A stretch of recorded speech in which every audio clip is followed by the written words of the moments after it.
Here's an exercise demonstration video for the reverse hyperextension at home. Typically we do this one at the gym with a special bench or other objects in order to hold our body in the proper place. So to do it at home we have to adjust what we use. I'm using my weightlifting keg with a towel for a little bit of padding, but you could use a standard weightlifting bench, an object, or anything else, maybe a sturdy piece of furniture that allows you to get some elevation from the floor.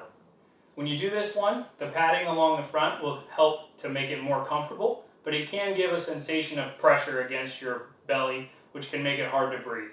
So remember, brace your abs tightly in order to keep the pressure from encroaching too much on your body.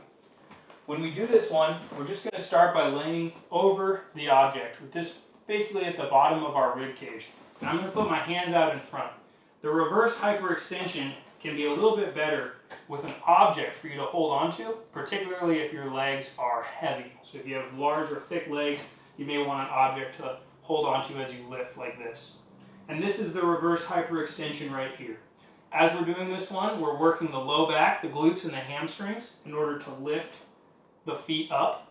And it's crucial that you do this with a straight leg. So we're not trying to do this with the bent feet. We're not trying to arch our body so that our feet are higher than our low back. We just want to keep the legs nice and straight and achieve that straight position all the way from the shoulder to the ankle. And you'll feel this, your low back, your glutes, your hamstrings, and of course that pressure against the front of the body.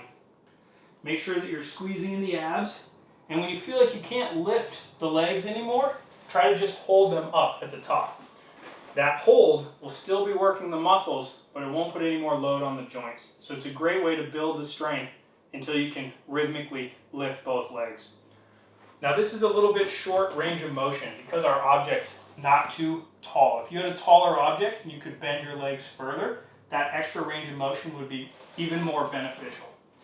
Remember, when you do this, you also have the option to support one leg at the top and focus on the movement of the other side. This is a great way to rebalance the forces on the pelvis, equalizing the work that the low back has to do. You can also do this one with one foot on the ground and lifting one leg. This is a great way to build the ability for counter rotation, making sure the contraction on one side does not interfere with the other side. So remember, lift both legs, hold both legs, lift one leg while you hold the other leg, and then also you can lift one leg while you relax the other leg. So 4 variations, and I encourage you to do all 4 of them with this at-home version. Remember, you may be leaned over the side of your couch or a stack of cushions, whatever works for you to get some elevation to support the middle portion of your body so you become responsible for lifting your legs up behind. Hugely therapeutic movement for the back because this is one of the few ways that we get to train the muscles of the spine without putting a significant compressive load on the vertebrae and the discs.